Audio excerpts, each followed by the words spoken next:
नमस्कार दोस्तों। आज फिर से मैं आपके लिए एक नई कहानी लेके आई हूँ। आज रानी जल्दी उठ गई क्योंकि आज का दिन उसके लिए बहुत महत्वपूर्ण था। अकेलापन दूर करने के लिए अपने लिए जीने का एक कारण घर लेकर आ रही थी। देखा जाए तो बहुत खुश भी थी और थोड़ी सी नाराज़ भी थी, क्योंकि पिछले 7 साल की यादें उसे रात भर सोने नहीं देती थी और अब स्वस्थ बैठने भी नहीं देती थी। चाय का कप लेकर वह गैलरी में आकर बैठी और गुजरा हुआ कल उसकी आंखों के सामने आने लगा।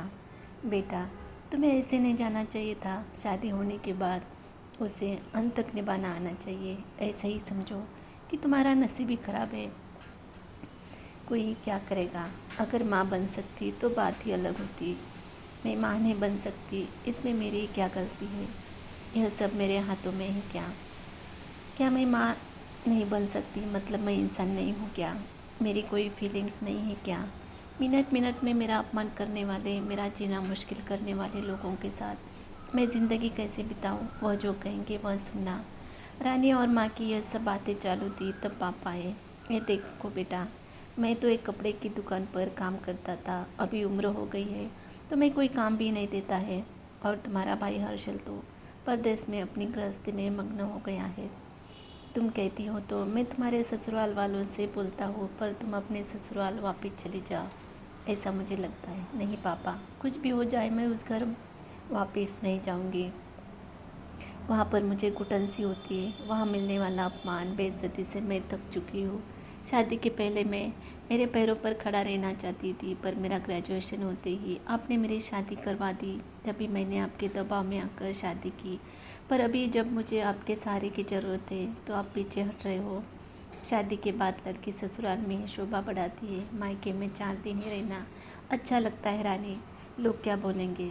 शादी मतलब कोई खेल नहीं है बेटा। पापा गुस्से में ही बोल रहे थे। उस घर वापस जाना मुमकिन नहीं है पापा। मैं आने के पहले से ही डिवोर्स पेपर पर सिग्नेचर करके आई थी, क्योंकि उन लोगों को सिर्फ मुझसे बच्चा चाहिए था जो मैं उन्हें नहीं दे सकती। अरे इतना बड़ा निर्णय लेने से पहले हमें एक बार पूछना तो चाहिए था ना। जन्मदाता है हम तुम्हारे। पापा, शादी होने के बाद मैं आपको बताती थी और माँ को भी कि कैसे चल होता है मेरे साथ वहाँ पर। 2 साल में कभी मुझे मेरे मन मुताबिक रहने नहीं दिया। जब मेरी रिपोर्ट आई और समझा कि मैं कभी माँ नहीं बन सकती, तो वैसे ही इन लोगों ने मुझे अपने असली रंग दिखाना चालू कर दिया। कैसे रहूँगी मैं ऐसे वातावरण में। और इस सब से भागकर अपनी ज़िंदगी खत्म करने वालों में से मैं नहीं थी। यह देखो बेटा, हर्षल ने दिए हुए पैसों से ही मेरा और तुम्हारी माँ का जैसे तैसे खर्चा चलता है। उसमें तुम्हारा खर्चा उठाना थोड़ा सा कठिन होगा। डिवोर्स पेपर पर सही करने से पहले इन सब का विचार मैंने किया था। मेरे पास के सोने के गहने लेकर मैं आई हूँ और एजुकेशन लोन लेकर मैं 6 महीनों का एक कोर्स करने वाली हूँ, जिसकी आज मार्केट में बहुत ज़रूरत है।